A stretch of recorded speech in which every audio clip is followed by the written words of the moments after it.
The book sells well. 이 책이 잘 팔린다. 중간태를 설명하는 많은 정의들이 있죠. 그 중에 하나가 형태는 능동 형태를 취하지만 수동적 의미를 가진다. 뭐 대충 이런 이야기가 있습니다. 왜 수동의 느낌이 나지? 이런 의문 다 가져보셨죠? 오늘은 중간태 쇼츠 영상 파트 C에서 저희가 여러분들에게 전달하고 싶은 핵심 내용, Second Energy Source에 대한 이야기입니다. 자, 중간태를 보면 의구심이 드는 것들이 많이 있습니다. 그 중 하나가 아마 앞에서 이야기한 동사의 형태 의미가 일반적이지 않은 것에 대한 의구심일 겁니다. 자, 중간태는 모든 문장이 능동태 모습을 하고 있습니다. 그런데 또 모든 의미 속에 이 수동의 느낌이 들어 있습니다. 자, 엄밀히 이야기하면 중간태 동사가 이런 속성을 가지고 있는 거겠죠? 자, 지금까지 함께 트레이닝한 중간태 문장들 다 외우고 계시죠? 모든 문장들을 생각하시면서 따라와 주세요. 자, 파트 A에서는 중간태 정의를 가지고 이렇게 중간태를 만들었습니다. 또 파트 B에서는 행위자를 중심으로 영상을 제작했습니다. 행위자가 없거나 행위자를 모르거나 행위자가 중요하지 않을 때 자, 중간태를 사용할 수 있다. 기억하시죠? 자, 여기를 보시면 중간태가 만들어지기 전의 문장, 행위자가 있습니다. 그런데 두 번째, 중간태로 바뀐 문장, 행위자가 없죠. 자, 그러나 앞에서 말씀드렸듯이 파트 B에서는 행위자가 없음에도 불구하고 행위자를 굉장히 강조했죠. 왜 그랬을까요? 행위자가 중간태 문장에서 아주 중요하기 때문입니다. 자, 헷갈리지 않게 위의 문장을 지우고 중간태 문장만 한번 보겠습니다. The window broke. 유리가 깨졌다. 자, 유리가 깨져서 제가 뛰어나갔습니다. 근데 아무도 없어요. 누가 깨고 도망간 거죠. 그런데 유리가 그냥 깨지나요? 뭐 그럴 수도 있습니다. 그런데 일반적으로 사람이든 뭐 바람이든 이 유리를 깬 행위자는 반드시 있는 거잖아요. 지금 당장은 뭐 도망가서 없을 수도 있습니다. 혹은 봤는데 뒷모습만 봐서 뭐 남자인지 여자인지 잘 모르겠어요. 누가 깨긴 깼는데 이 유리가 너무 고가라서 사람이 문제가 아닌 겁니다. 중요하지가 않은 거예요. 뭐 이럴 수 있지만 깬 사람이나 사물은 반드시 존재하는 겁니다. 이걸 학자들은 Second Energy Source라고 합니다. 자, 다른 문장도 한번 보겠습니다. 밴드도 중간태 동사입니다. The fork bent. 포크가 구부러졌다. 자, 이 문장만 봐서 누가 구부러졌는지 알 수 없죠.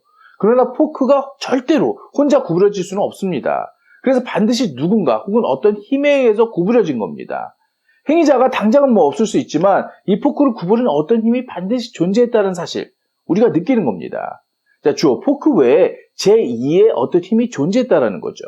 이걸 학자들이 Second Energy Source라고 하는 겁니다. 자, 이 Second Energy Source를 설명할 때 대표적으로 인용되는 문장 두 개가 있습니다. 바로 The horse cantered, 말이 구보로 달렸다. The horse walked, 말이 걸었다. 자, 둘 모두 큰 틀에선 자동사가 맞습니다. 자, 그러나 앞에 The horse cantered는 사전을 보면 자타동사를 잘 구별하지 않습니다. 자, 그것은 이 canter는 이 구보로 달리다라는 뜻을 가질 때는 자타동사를 모두 가지기 때문입니다. 자, 그래서 특별히 중간태 동사, 어거티브 벌브라고 부르는 겁니다. 자, 같은 형태, 유사한 뜻을 가지고 있는데 왜 canter는 중간태 동사고 walk는 일반 자동사가 될까요? 바로 이 Second Energy Source 때문입니다. 자, 구보라고 하는 것은 승마 용어입니다. 반드시 사람이 타서 말이 구보라는 방식으로 달리도록 조정을 해줘야 됩니다. 자, 우리가 일반적으로 저 말이 구보로 달린다 이런 말 잘 안 쓰죠. 말이 달리면 그냥 The horse is running 이렇게 말합니다.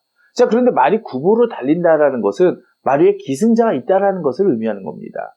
즉, The horse is cantering 이렇게 말하면 이 문장 안에는 사람이 타고 조정을 하고 있다 이런 의미가 내포되고 있는 겁니다. 자, 그러나 워크는 일반적으로 특별한 조정 없이 말의 힘만으로 가는 것으로 사람들이 인식을 하기 때문에 일반 자동사가 되는 겁니다. 자, 정리를 한번 해보겠습니다.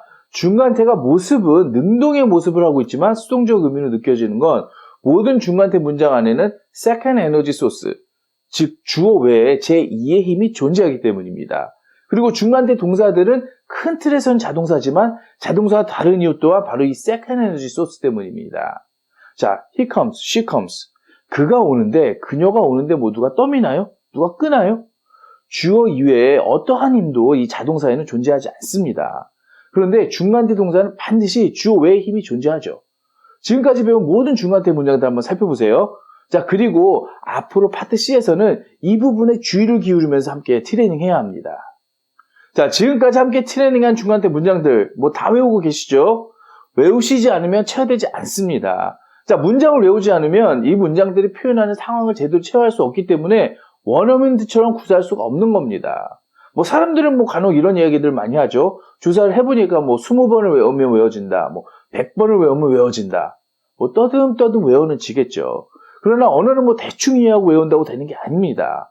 어떤 상황이 딱 맞닥뜨렸을 때 자유자재로 구사하려면 수만 번 반복해야 됩니다. 자, 중간 때는 생활 영어라고 있습니다. 중간 때 쇼츠에 나오는 모든 문장들, 자, 우리가 생활 속에서 자연스럽게 나와야만 하는 문장들입니다. 꼭 체화하십시오. 자, 오늘도 함께 해주셔서 감사합니다. 좋은 하루 되세요.